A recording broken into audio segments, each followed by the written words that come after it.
kulanti wacan wanaagsan dadka daawanayo meel kasta oo aad joogtaan halkani waa Somali American TV oo si toos ah idinka soo gudbinayno studio-da ku yaala magaalada Minneapolis gobolka Minnesota ee dalka Mareykanka. Daawadayaal maanta waxaan ku soo qaadanaynaa barnaamijkeenan qodob ka hadlaya warbaahinta dalkan Mareykanka oo runtii aad looga hadalhayo gabadha Soomaaliyeed ee xildhibaanada Ilhaan Cumar oo iyadu ka tirsan Congress-ka wadankan Mareykanka oo shaacisay in ay isguursadeen la taliyaheedii dhinaca siyaasadda nin cadaana oo Mareykan oo lagu magacaabo Tim Maynard. warbaahinta Mareykanka ayaa in badan oo kamidii ay hadal haysay waliba marka lagu daro warbaahinta dhinaca Soomaalida waana arin runtii aad xiiso weyn u leh dalkan Mareykanka marka loo eego doorashooyinka ku safool leh iyo tabaha iyo xeeladaha ay isticmaalayaan dadka doonaya in ay u ordaan xilalka kala duwan ee labada gole. Ilhaan Cumar oo iyadoo sidaan sheegnay ka tirsan Congress-ka wadankan Mareykanka si ay dhalashahan gabadh ah Soomaaliya ayaa barteeda Instagram-ka iyadoo ku shaacisay in ay isguursadeen ninkaasi cadaanka ah ee ay muddada soo wada shaqeynayeen ee lagu magacaabo Tim Maynard. Ilhaan Cumar oo laga soo doorto gobolkan Minnesota ayaa bishii October ka dalbatay waa sanadkii hore furiin ninkeedii hore Ahmed Xirsi oo ay kala tageen bishii November ee aynu ka soo gudubnay. Ilhaan Cumar iyo Ahmed Xirsi waxa ay isu dhaleen ila 3 caruur ah oo ay gabadha u weyni markaasi ka mid tahay dadka u ololeeya arrimaha cimilada adduunka. waan guursaday lamaane ayaanu ku ahayn siyaasadda haddana waxaanu ku nahay lamaane dhinaca nolosha alxamdulillah waa barako sida waxa barteeda Instagram-ka ku soo qortay Ilhaan Cumar. sayga cusub Ilhaan Cumar ee lagu magacaabo Tim Maynard oo haatan u qaabilsan ololaha dib u doorashada kursiga Congress-ka ayaa waxa ay kala tageen xaaskiisii hore isagana ee Pete Maynard gabadha lagu magacaabo oo 55 jir ahayd taasi oo hore u dalbatay iyaduna furiin. xiriirka Ilhaan iyo lamaanaheeda cusub ayaa soo shacbaxay kal hore. warbaahinta lagu magacaabo Daily Mail ee ka faallooto arrimaha qoysaska dadka caanka ah ayaa shaacisay sanadkii hore in Ilhaan Cumar iyo Tim ay leeyihiin xiriir ka baxsan kan shaqada waxaana ay soo bandhigeen markaasi sawirro iyo muuqaallo muujinaya lamaanahani oo wada casheynaya isla markaasina si wada jir ah u soo adeeganaya oo markaasi waliba haasaawaya.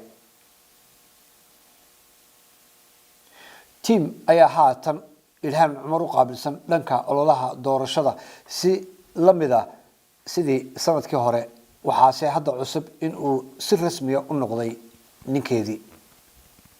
dhanka kale bishii October ee kal hore Ilhaan Cumar ayaa dalbatay in ay kala tageen saygeedii hore Ahmed Xirsi. xiriirkeena guur waxa uu u burburay si aan ka soo kabasho lahayn sidaasi waxaa lagu sheegay dacwadda ay maxkamadda Minnesota u gudbisay Ilhaan Cumar. waxa Ilhaan ay sheegtay in ay raadinayso sharci ilaalinaya caruurta waxaana ay maxkamadda weydiisatay inay u ogolaato goob sharciga waafaqsan oo si wada jir ah loogu hayo 3 caruur ah ee ay isu dhaleen Ahmed Xirsi. Ahmed Xirsi ayaa ugu dambeyn furay Ilhaan Cumar bil kadibna Ahmed weeyane waxa uu meherkiisu ka dhacay isagana magaalada Muqdisho waxaana bisha lagu magacaabo honeymoon-ka amaba shahrul asalka uu ku soo qaatay dalka boqortooyada Saudi Arabia. markii uu soo noqday ayaa waxa uu bartiisa Facebook-ga uu ku soo qoray in uu xoog saari doono mustaqbalka caruurtiisa iyo xaaskiisa cusub sidoo kale waxa uu cadeeyay inaanu ka qayb ahayn ololaha doorashada Ilhaan Cumar ay ku jirto. haddaba daawadayaal waa kuma ninka lagu magacaabo Tim Maynard. Tim Maynard waxa uu dhashay dalkan Mareykanka waxaa la sheegay inuu dhashay sanadkii 1981 waxaana uu wax ku bartay jaamacad ku taala magaalada New York ee wadankan Mareykanka. bartiisa LinkedIn ayaa waxa uu ku xusay in sanadihii 2000 ilaa 2002 uu wax ku bartay jaamacad lagu magacaabo KwaZulu Natal oo ku taala dalka Koonfurta Afrika.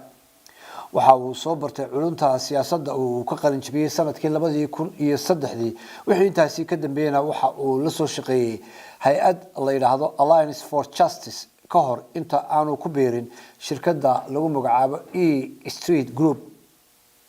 waxa uu horey u soo maray guur waxaana ay wada joogeen gabadha lagu magacaabo Beth Manet oo ay dhawaan iyada kala tageen.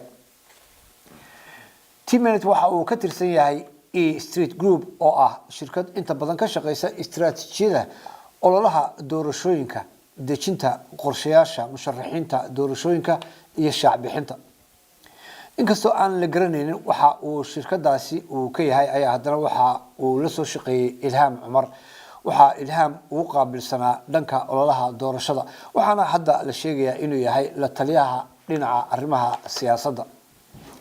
sida ku qoran barta uu ku leeyahay LinkedIn ayaa Tim waxa uu ku takhasusay sidii ay xubnaha Congress-ka musharaxiinta u tartamaysa xilalka hay'adaha samafalka iyo ururada siyaasadda ay u heli lahaayeen lacago tabarucaada. sidoo kale shirkadda uu ka tirsan yahay ee E Street Group ayaa qabata hawlo ay ka mid yihiin shacab bixinta, xayeysiinta, qaabaynta, cilmi baarista iyo waliba dhaqaale ururinta. guddiga doorashooyinka heer federaal ee wadankan Mareykanka ayaa sheegay in Ilham Cumar ay lacag dhan 230,000 oo dollarka Mareykanka ay siisay shirkadda uu Tim ka tirsan yahay ee E Street Group lagu magacaabo tan iyo sanadkii 2018.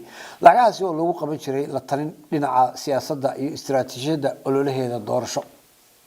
Tim Manet waxa uu sidoo kale la soo shaqeeyay siyaasiyiin badan oo laga soo doorto isla gobolkan Minnesota kuwaasi oo ka mid yahay Keith Ellison ninka lagu magacaabo oo hore u soo qabtay xilka Ilham ay hayso haatan. haddaba daawadayaal arrinkan cusub ee ah Ilham Cumar inay guursatay ninkii kala talin jiray arrimaha dhinaca siyaasadda ee Tim Manet oo hore markaasi loogu xaman jiray ayaa haatan waxa ay noqotay arrin aad loo hadal hayo waxaana sababaha u weyn yihiin iyadoo markii hore Ilham ay dafirtay amaba ay inkirtay in ninkaasi wax xiriir hoose uu ka dhaxeeyo aan ka ahayn oo kaliya xiriir dhinaca shaqada ay wada hayaan ee u diyaar garowga ololaha doorasho ee ay markaasi ku jirtay. tuunadaasi faraha badan leh ayaa waxa soo qortay amaba soo qoray qaar ka mid ah wargeysyada wadankan ka soo baxa iyo kuwa ka baxsanba kuwaasi oo markaasi hadalhayntaasi oo sawiro muujinaya in xiriir hoose uu ka dhaxeeyo labadaasi qof soo bandhigay markastaba. runtii waxay noqotay markii ugu horeysay ee ay afkeeda ama qoraal ay ku soo qorto in ay arrinkaasi uu jiro ay ninkaasi iskursideen in markaasi ay warbaahintii aad markaasi kor ugu qaado codkaasi ka soo baxay Ilham Cumar. Ilham Cumar ayaa sheekadaasi Tim Manet ka dhaxaysa ee ah inay iskursideen waxa iyana ay saameyn weyn ku yeelatay jaaliyadda Soomaalida ee wadankan ku dhaqan Mareykanka gaar ahaan gobolkan aanu joogno ee Minnesota. dad fara badan ayaa runtii aad uga xumaaday oo u arkayay in ay dambi dhinaca dhaqanka iyo mid diinta aba ay gashay Ilham Cumar waxaana dhawaan iyana laga warsugayaa oo la filayaa culimadiinka gobolkani in iyana ay faalooyin ka bixiyaan sida arrimahaasi ay u socdaan. hadalhayntan ayaa ku soo aaday xilli doorashooyinkii loo diyaar garoobayay iyadoo markaasi la doonayo in haddana dib loogu noqdo jaaliyadihii ay dadka tartamaya sida Ilham Cumar ay ka soo jeedo in ay mar kale haddana uga codsadaan in dib loo soo doorto laakiin wali lama sheegi karayo saameynta arrintani ay ku yeelan karto. barnaamijkeeni maanta daawadayaal intaasi ayaan ku soo gabagabeynaya tan iyo kulankeena dambe inta aynu dib u kulmi doono waa Ali Xalaalo dhamaantiin meedii kaga tagay sida iyo nabad galiyo. Assalamu alaikum and hello everyone. My name is Safia Ahmed and I'm running for State Representative District 41B. As a lifelong resident of Columbia Heights, I love our district's lively immigrant and business communities. I see residents strive every day to enhance the quality of life in their district, and that is the kind of dedication and motivation we need to move forward as a collective. Unfortunately, our neighbors are being priced out of their homes, concerned about skyrocketing education costs and the existential threat of climate change. That is why I will fight to fund affordable housing, push for a Green New Deal that could create thousands of possible green energy jobs, and free college education for all Minnesotans. My father was diagnosed with melanoma cancer last year, and I know firsthand what it is like to have an ill loved one focus more on financial stability rather than their own recovery, and that is not right. I know teachers that have to fund out of pocket every year to fund for their students' school supplies, and that is not right. No family should have to choose between putting food on their table or paying a medical bill. As a daughter of immigrants, when I was growing up, I was the first advocate for my parents.